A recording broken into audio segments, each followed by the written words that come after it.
नमस्कार, मैं अंजना शर्मा और आप देख रहे हैं यूबीसी 24 न्यूज। आइए नजर डालते हैं आज की बड़ी खबर पर। राष्ट्रीय रामायण महोत्सव की तैयारियां पूरी, अरण्य कांड की थीम पर सज रहा मंच। मुख्यमंत्री श्री भूपेश बघेल 1 जून को करेंगे राष्ट्रीय रामायण महोत्सव का शुभारंभ।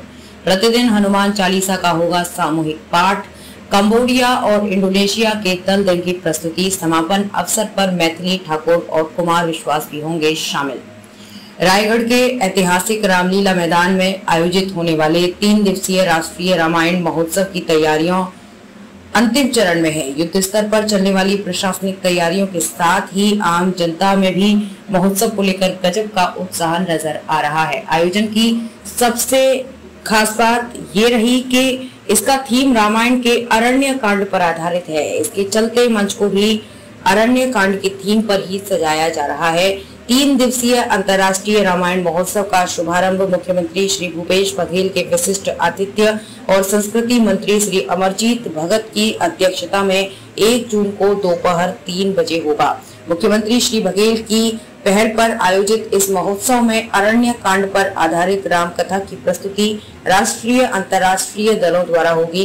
अरण्य कांड तुलसीदास कृत रामचरितमानस और वाल्मीकि रामायण का एक ऐसा हिस्सा है जिसमें भगवान श्री राम के वनवास के दिनों का वृतांत है, जिसमें माता सीता और भ्राता लक्ष्मण ने भी उनके साथ वनवास किया था। छत्तीसगढ़ में ऐसी 9 पुण्य भूमि है जो राम वन गमन परिपथ में शामिल है। जिस पथ से प्रभु श्री राम गुजरे थे, दंडक वन में हुई इन घटनाओं को वाल्मीकि रामायण और उसके बाद अनेक भाषाओं में लिखी गई रामायण में अंकित किया गया है। साथ ही विभिन्न कला रूपों में भी ये शामिल है।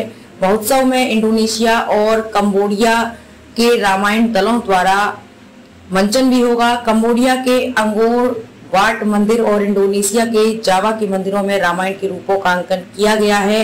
इसी के साथ इन्हें ललित कलाओं में भी प्रस्तुत किया गया। रामायण महोत्सव के दौरान दक्षिण पूर्वी एशिया के इन देशों में रामायण के प्रचलित रूपों की झलक मिलेगी। अंतर्राज्यीय रामायण मंडलियों के बीच होगी प्रतिस्पर्धा। रामकथा की बहुत सुंदर प्रस्तुति भारत के अलग अलग राज्यों में अलग अलग कला रूपों में होती है। विभिन्न राज्यों में कुछ रामायण मंडलियां होती हैं। विभिन्न राज्यों में कुछ रामायण मंडलियों ने अपनी खास प्रस्तुति से अपना अलग ही मुकाम बनाया है। अरण्य कांड पर इनकी भव्य प्रस्तुति आयोजन की सबसे खास विशेषता होगी। पहले दिन अरण्य कांड पर उत्तराखंड, कर्नाटक, छत्तीसगढ़ राज्यों में प्रतियोगिता होंगी। दूसरे दिन झारखंड, महाराष्ट्र, मध्य प्रदेश, ओडिशा, असम, हिमाचल प्रदेश, गोवा और छत्तीसगढ़ राज्य के बीच प्रतियोगिता होगी। समापन समारोह पर विजेता दलों को पुरस्कृत किया जाएगा। कंबोडिया और इंडोनेशिया के दल देंगे प्रस्तुति। महोत्सव के दौरान राम कथा का विस्तार फलक देखने दर्शकों को मिलेगा। सागर पार इंडोनेशिया और कंबोडिया में फैले राम कथा के विविध रूपों की झलक दर्शकों को मिलेगी।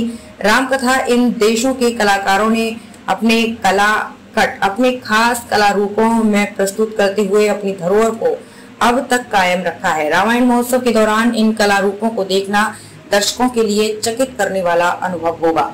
सामूहिक हनुमान चालीसा का पाठ होगा।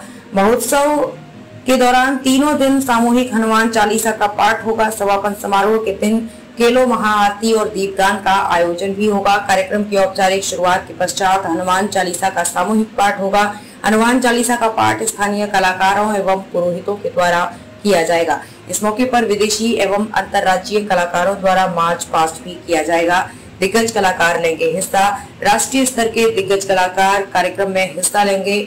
समारोह के पहले दिन राष्ट्रीय ख्याति प्राप्त इंडियन आइडल कलाकार षणमुख प्रिया तथा सारेगामा के कलाकार शरद शर्मा अपनी प्रस्तुति देंगे। कार्यक्रम के दूसरे दिन बाबा हंसराज रघुवंशी तथा लखवीर सिंह लखा भजन संध्या की प्रस्तुति करेंगे। समापन समारोह के दिन मैथिली ठाकुर भजन संध्या की प्रस्तुति करेंगी। अंतिम कार्यक्रम कुमार विश्वास का अपने अपने राम म्यूजिक नाइट होगा। खबरों में अब तक के लिए बस इतना ही। फिर होगी आपसे मुलाकात ऐसी ही एक बड़ी खबर के साथ। तब तक के लिए नमस्कार और देखते रहिए यूबीसी 24 न्यूज।